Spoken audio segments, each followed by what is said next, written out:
suudaan 2009 magaalada la yidhaahdo Saleym waa xadka u dhaxeeya Masar iyo Suudaan ayaan joogay jamaaca la socday nin caalima ilaa imka ninka caalimka waan xasuustaa magaciisa Sheekh Saabir Ali baa la oran jiray allaama khatiiba oo ilaahay uu siiyay quwwata albalaaga wal kalaam wal fasaaha ayaan gurigiisa ku buuqday miskiidku wuxuu qaadaa taqriiban ilaa 10 kun oo qof markaas jamaacadii miskiidkan lagu tiri ya jamaacada Djibouti dhageysta masaajidkan 2 saac subax uu buuxsami doonaa balaas waa la kala waay hadda imika si diyaar garooba masaajidka alaabtiina meel dhigta balaas si qabsada sidee wala ninka khatiibka halkan waxa looga yimaada 100 kilometer ba khudbadiisa looga yimaada هاي نوجي هنزيارنا دائما جماعة ترتيبها وحا كمدا ما نزلوا في منزل هذين مقال أما مسكيت كل دقان لابد وين الشيخ عالم كزيارتان قولي جيسي وانا قلت لك مركز جماعة كو جوكتا اللي يرو صوغ لابو نقر وان قال لي خطبة بور قدر كو ديار سنة وخطيب ولي بور قدر وكو قرطان ما هنا يعني يخطب بدون الورقة مركز نقول من أين مركز نقول من جيبوتي ويا جيبوتي ها طريقات صومرتين waxaan ka yidhi waxaan soo maray Djibouti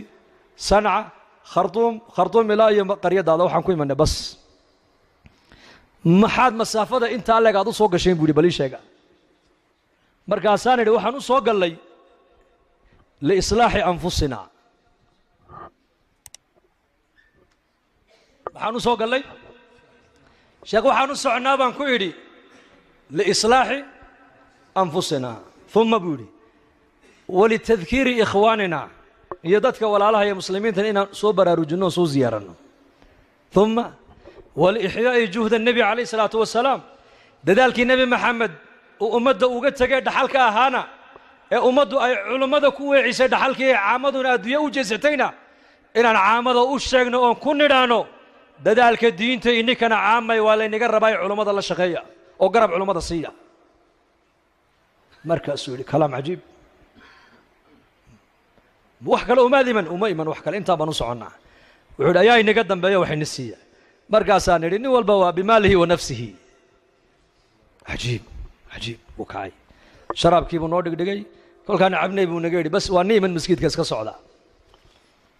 أنا أقول حنا نكن سؤالها سدو نوي دي الدقيقة طلوا خطبة دي النايت ببلو كسو دياري وتبليغ عجيب منبركي مرة لي مركوف ولا هذا الكيس وحو كبلابي جماعة يقول تمي ديبو دقوريقة وحي يقول يراد وحن كوير محاد الكوتي مادن وحي يقول يرادن وحن نصعنا إصلاح النفط يده واتان أنكم أنت آن اللو سنة يقول هذا علماء نهي إن الله لا يغير ما بقوم حتى يغيروا ما بأنفسهم آيات انتو قبتيبو ساعد يا برد بكدغ خطبه جمعه اصلاح النفس نفت اول اصلاح يا وفرض عين على كل مسلم طبعا كن اوقف مسجد ومصلينا سلامتو دبل كبخ وا كاس طبعا كن اوقف مصلين تي صلاه marka laga baxay jamaacadi waa kuwan salaan ummadii oo dhan waxaan ka wadaa war waxa hadaad bax laga yiraahdo ilaahay dartii u bax waxaad u baxaysaa إصلاح النفط السودان 2009 مقالة اللي يراد السليم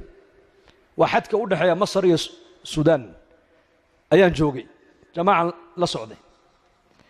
نين عالمة إلى أي مكان نيجي عالم كون حسوس تامك عيسى شيخ صابر علي بلو نجري علامة خطيبة أو إلهي أوصي قوة البلاغة والكلام والفصاحة ayaan gurigiisa ku buuqday miskiidku wuxuu qaadaa taqriiban ilaa 10 kun oo qof markaas jamaacadii miskiidkan lagu tiri ya jamaacada Djibouti dhageysta masaajidkan 2 saac subax uu buuxsami doonaa balaas waa la kala waay hadda imika si diyaar garooba masaajidka alaabtiina meel dhigta balaas si qabsada sidee wala ninka khatiibka halkan waxa looga yimaada 100 kilometer ba khudbadiisa looga yimaada هاي نوجي هنزيارنا دائما جماعة ترتيبها وحا كمدا ما نزلوا في منزل هذي مقال أما مسجد كدقان لابد وين الشيخ عالم كزيارتان gurigiisii baan ugu tagnay markaas jamaaca ku joogtay leedo soo galay buu nagir waan galay khudbad buu qadar ku diyaarsanayay waa khatiib waliba warqada uu ku qortaa maahina waa yani yakhutub بدون الورقه markaasuu nagu yiri min ayna markaasaan ku min Djibouti ويا Djibouti ha dariiqeed soo marteen waxaan ka yiri waxaan soo maray Djibouti Sanaa Khartoum ilaa iyo qaryadaada waxaan ku imanay bas maxaad masaafada inta leeg aad u soo gasheen buu bali sheega markaasaan idhi waxaan u soo galay li islaahi anfusina waxaan u soo galay sheekh waxaan u soconaa baan ku idhi li islaahi anfusina thumma budi wali tadhkiri ikhwanina iyo dadka walaalaha iyo muslimiinta inaan soo baraarujino soo ziyaarano thumma والإحياء جهد النبي عليه الصلاة والسلام دذلك النبي محمد وأمده وقتك دحلك أهانا أمده أي علماء كوي عيسى دحلك عامدنا أدوية وجزتينا إن عامد وشجنا أن كنا دانو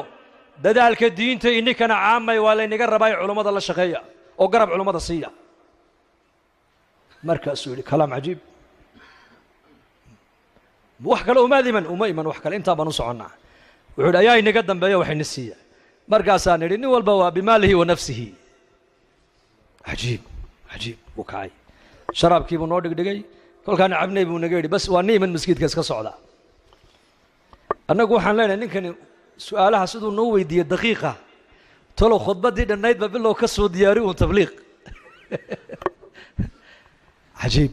mambarkii mar aliya markuu fuulay hadalkiisa waxuu ka bilaabay jamaaca iigu timiday buu yidhi guriga waxay igu yiraahdeen waxaan ku yiri maxaa dalka u timaadeen waxay igu yiraahdeen waxaan u soconaa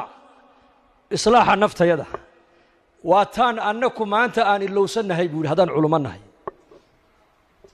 inna allaha la yughayyiru ma biqawmin hatta yughayyiru ma bi anfusihim ayada intuu qabtay buu saacad iyo badh buu ka dhigay khudbadii jumcada islaaxu nafs نفط الله إصلاحيا وفرض عين على كل مسلم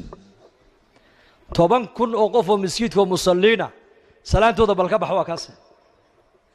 طبعا كن أوقفوا مصلين تيا صلاة مركز لكبح أو جماعة دي وكون صلاة أمدي أردن